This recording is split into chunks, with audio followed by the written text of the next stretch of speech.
First off, I need to state that I'm a man whose faith is in science. I believe in germ theory and general relativity.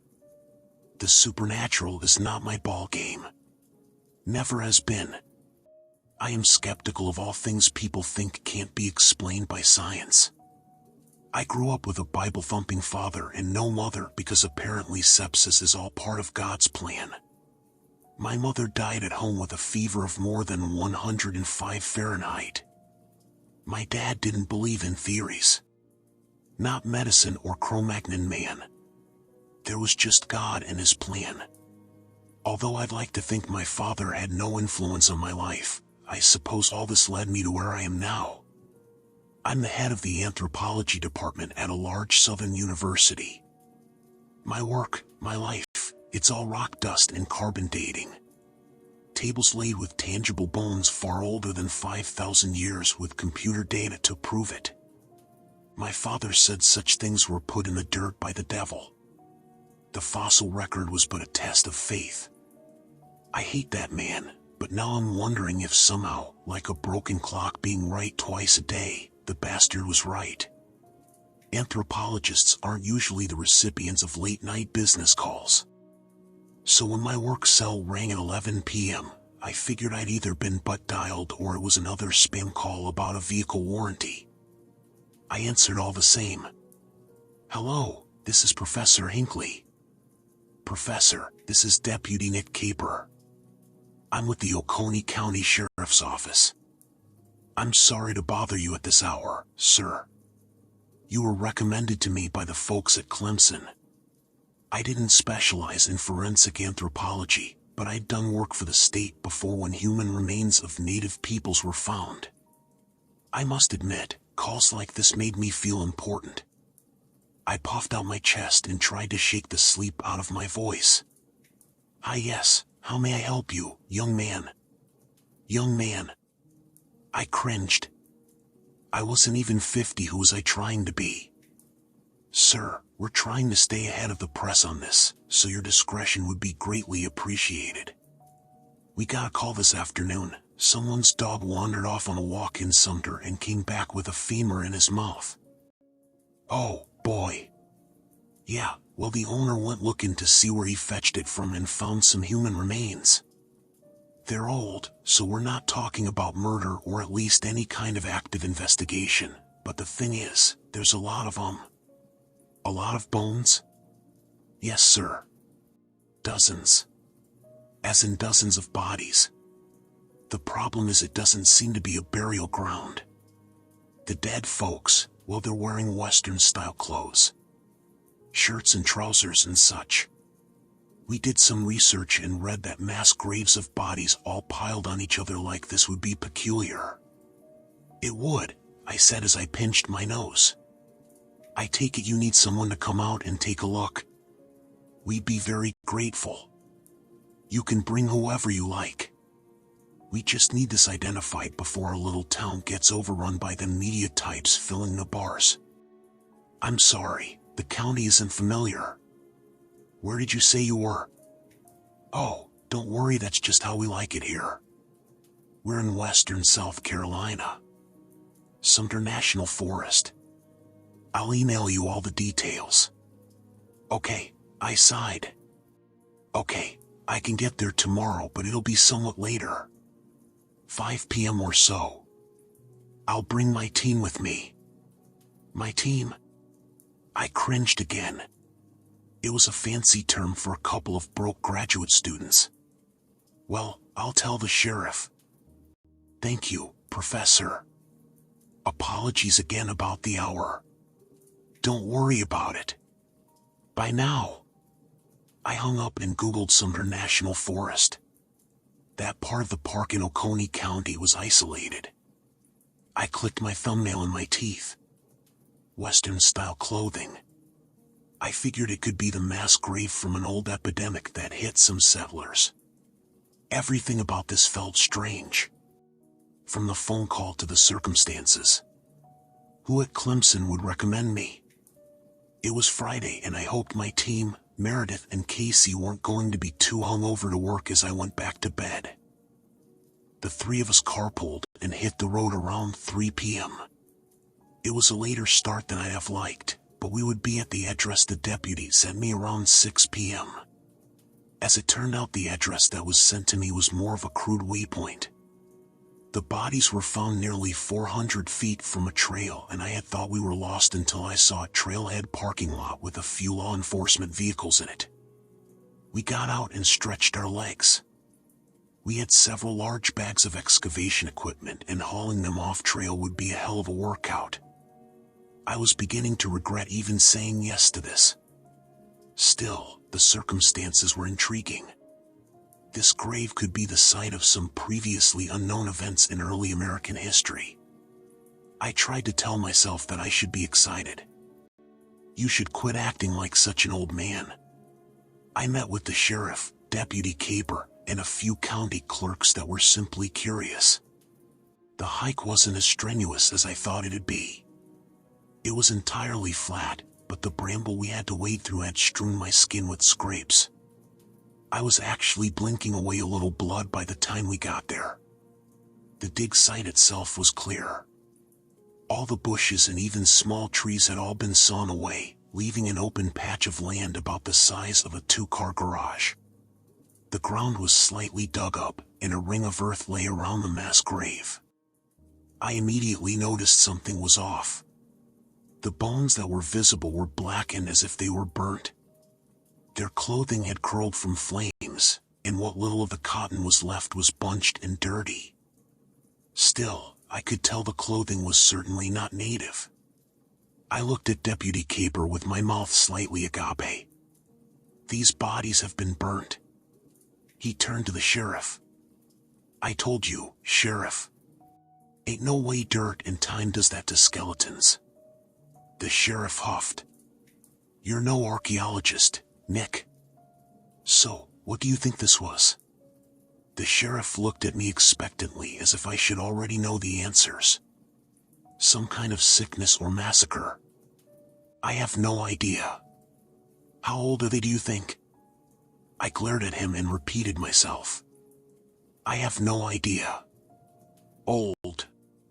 Like the 1700s? I nodded. Well, that's certainly past the statute of limitations. Hell, South Carolina might not have been a state, and Oconee County wasn't even a twinkle in this country's eye. Not much we can do here, is there? I wanted this buffoon gone, so I nodded again. We'll work until it gets dark and get an early start tomorrow. We'll update you as soon as we learn anything. In the meantime, I'd appreciate it if you reached out to someone from the South Carolina Historical Society. I can date these bones, but I won't be able to tell you what these people were doing here. The sheriff hiked up his utility belt. We actually tried. They didn't answer when we called Friday night. We left a message, but we expect we'll hear back Monday. We also contacted a couple of other universities, but no one wanted to come out on the weekend, it seems. Meredith and Casey looked at me peeved as they hadn't exactly wanted to come either, but I suggested it might help their grade. I stood straight and cleared my throat. I didn't think I was a chump for giving up my weekend to investigate a find of this importance. I thought it was Southern society's fault and not mine for being more interested in barbecues than mass burials. Well, they're missing out. This is certainly something extraordinary. Nothing we need to be concerned about though, right? The two cops seemed listless. They wanted to be dismissed. I sighed, almost disappointed. No, probably not. Okay, well, we're off then. The wife's been looking after the brisket today. The sheriff crossed his fingers. Fingers crossed. The deputy unfurled a length of crime scene tape and started wrapping it around trees as they walked back. So you can find your way to the trail, he nodded at the tape. It gets awfully dark out here. Thank you. The deputy suddenly frowned. And Professor, are you staying at the Days Inn in Valhalla? No, we're not staying in Valhalla. We found a little bed and breakfast in Pleasant Falls. Just 10 or so minutes from here. The sheriff laughed and shook his head while the deputy's eyes widened. Pleasant Falls? There's a B&B there? Yeah, I was feeling defensive at this point. It's cheap as all hell. I bet. Just so you know, the folks are a bit cookie there. Cookie how? Blurted out Meredith. Well, rumor has it everybody in that town's got the same great-grandparents. If you catch my drift. There are all but 23 of them, too. Pleasant Falls ain't a town, it's a hamlet. We're just sleeping there. It's better to stay closer to the work site. It makes early mornings all the easier. It's not like we're going to the bar there. Alright, just thought we'd give you the heads up. The days in town always has vacancies, so if you do change your mind, just drive right over. I nodded. Thank you, gentlemen. They disappeared into the woods and we began unpacking some of our equipment. In the darkening woods, it took us far longer to get set up than I'd anticipated. I realized these were likely the newest bones I'd ever dealt with professionally. I was used to brown and yellowed skulls. Fragmented remains where I'd pieced the bones of ancient peoples back together like a puzzle. I was out of my depth here. I was certain then, as interesting as it was, that I shouldn't have agreed to come. I squinted and moved parts of a skeleton as if I knew what I was doing. The remains appear to be early Anglo settlers, I said, but I only reached that conclusion contextually. There was nothing in a single skull I looked at to be sure. I would need time, daylight, and finally some lab work to figure this out. I had Meredith and Casey pack up the valuable things that we wouldn't leave overnight, and soon we were back in the car driving to our bed and breakfast. The town was nestled at the end of a dirt road. A dead-end sign sat shut, pocked with bullet holes at the entrance. Said Meredith when we saw it. It's fine, I said, trying to contain some anger. We're just sleeping here. Kids shoot everything everywhere out here. It's not damnatory of the entire town. Damnatory. For the third time in 24 hours, I scrunched my eyes and cringed. At least I was smart enough to know that actually smart people don't like using big words. Well, damnatory or not, said Casey. This place is a shithole. As if on cue, a pack of pigs darted across the dirt road and disappeared behind a derelict chapel. Its white paint was peeling, its steeple slightly bent.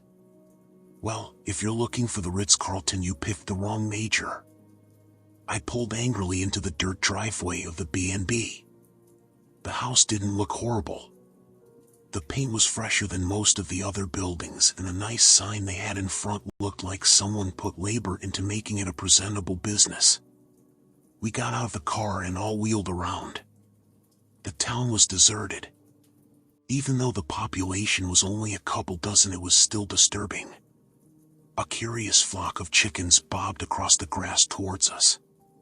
I vote days in. Even semen-stained sheets beat this, said Meredith. I was about to give her an earful before she spoke again. Look at that freak show, she whispered. I followed her gaze to see a man walking toward us from behind the chapel. Hello. He waved strangely. The boots he wore were unlaced and he had a bowl cut. We all looked at each other before returning a wave. He came right up to us and paused. Hi, there, I said. We booked a room for the night. Do you work here? Oh no. He shook his head. I see. It was difficult to look him in the eye when he spoke. His teeth took my attention like a train wreck. Hard to look away. They were horribly crooked and the color of butter. You're here for that grave, aren't ye? He asked. I had to unfurrow my brow to be polite. The man's accent was strange. I couldn't place it at all, and I had to think after he spoke to figure out what he'd said. The grave? Yes. I wasn't aware it was public information. Meredith and Casey were uncomfortable and had both slyly stepped further away from the man. There are no secrets in these parts. He smiled, and again I was entranced by those teeth. But I knew there was a grave out there long before yous all dug it up. It's a legend here. I wanted this hillbilly to leave us alone, but now I was more intrigued. I stepped towards him. How's that? He sighed as if pleased he got to tell his story. This place had a name that's been long forgotten. Far Wales. That's what the settlers called it when they first came here all those hundreds of years ago. The thing is, they weren't alone in these woods. There were others living here. Spirits, demons, you pick a name, but they weren't human. They looked at it though. Skinwalkers of some sort. The man paused and seemed to wipe a grin off his face. Anyhow, instead of leaving here when they found they weren't here first, the people did what those new countrymen did best. They invited them all to a dinner in a shack, locked the doors, and burnt the place to the ground. They buried their remains somewhere out in the woods. Well, it looks like your town's folklore is somewhat accurate. Oh, I know. But that's not the interesting part. The legend went on to say that one of them didn't die right away. He lived, at least long enough to talk to his killers. What did he say? Meredith and Casey were now leaning forward to listen. He said that if their bones were ever to see the light of day, his people would grow flesh like trees do leaves. And that they'd rise up from the dirt and slaughter those townsmen. Slaughter everyone. Every last settler of this new world. I saw a couple of women in the window of the church. They laughed when I caught their eye and ducked beneath the sill. My cheeks flushed and I exhaled like a bull. I'm not interested in that kind of nonsense. The flesh does not photosynthesize. Skin, hair, a consciousness, these things are created by cells in. That's all good. The man held up his hands to stop me. I was just telling you a story. No need to get all specific. Right, I said. Meredith gave me a little eye roll as if to say asshole. Just be warned. The sun was shining awful bright today, he smiled. And the day before, too. I opened my mouth, but Meredith cut me off. We appreciate the heads up. We really do. I thought you might. He bowed his head and sauntered off. Good day now. Good day, said Casey somewhat sarcastically. When the man was out of earshot, I whipped around. You two are okay playing along with that nonsense? If it means not being murdered in my sleep, said Casey. And after that spiel and what the cops thought of this place. You can stay here, but I'm staying in Valhalla. Holla, said Meredith in agreement. Okay, fine, I was fuming but trying to keep my cool. Trying not to be the twice-divorced grump I was inevitably becoming. But if you're taking my car, you'll be back at the crack of dawn to take me to the site. Done. We'll fill her up for you, too. I should have left with them. Although the doors to the B&B were unlocked, there was no one there. I rang the little bell, but no one came to greet me. Too proud to call them back for a ride, I took one of the second-floor rooms and barricaded the door shut behind me. I slept fine, surprisingly. Although I didn't want to admit it, that ghost town and the bull-cut man's rantings made me feel like a scared child. The only problem is that when I woke at sunrise, Meredith and Casey weren't there. I stepped onto the front porch of the bed and breakfast. The town was as empty as the evening before. Just some stray animals here and there. The same chickens and a skeptical border collie inspecting me from a distance. I pulled out my phone and called Meredith and then Casey. No answer. The sun got higher and dawn was long gone as I began walking down the road. I passed the trailhead parking lot and stared at where the trail began. It was as if there were a door into the forest. A patch of empty space in the otherwise impenetrable wall of woods. and that door was waving to me. The wind was blowing hard now. The leaves and branches swayed to and fro, entrancing. I stopped walking. Somehow, I'd hardly noticed it. My car was in the parking lot. I was fuming. Did they really not even bother driving the extra 5 minutes to pick me up? I rushed towards the trail in a huff and charged through the brush to the burial site. By the time I got there, my skin was scratched up horribly and I was panting. I was confused but thankful that the gravesite was empty. Meredith and Casey would have seen me in that sorry state and pitied me as some pathetic old man. I stood with my hands on my hips and narrowed my eyes at the bodies. Meredith and Casey were probably just sleeping off a hangover in Valhalla. We'd left the tarp, some dig brushes, and I had a pair of latex gloves in my pocket. I could get to work. I knelt and began digging through the bodies. Unlike many older specimens I'd worked with, the bones weren't flaky or fragile and falling apart in my hands. I lifted and moved a rib cage. Under it was a piece of burned navy cotton. I began unraveling it carefully. You can imagine my confusion when I saw it was a modern design. A crew collar. It even had a tag. It was a sweater from Gap. I tossed it aside and started picking through the bones in a panic. This one still had flesh on it, not yet decomposed. Another was still warm. I pictured the empty town of Pleasant Falls.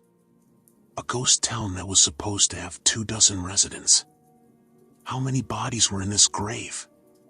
Close to 24, I thought. I looked further out into the grave and started counting skulls. But I paused a moment later and stood. There was blood. Fresh blood on the top of the grave. It was still dripping from the sky. I slowly looked up. Hung in the trees were the flayed bodies of Meredith and Casey. They were naked. Their mouths were red ovals like they died screaming. What happened then was a blur. I ran back through the woods, the whole time thinking about the man with the bowl cut we'd seen in town. The man seemed like he was pulled from the 1600s. He was playing with us the whole time. The legend he had told had already come true. The words rang in my head. The sun was shining awfully bright today. And the day before. His bones were the ones originally buried there. His people. Demons or skinwalkers. They murdered the entire town of Pleasant Falls and stuffed them in the very grave they had been buried in. I think they let me live so I could tell you. So, I could try to warn you. They're going to kill everyone on this continent. I know they are. And they're coming.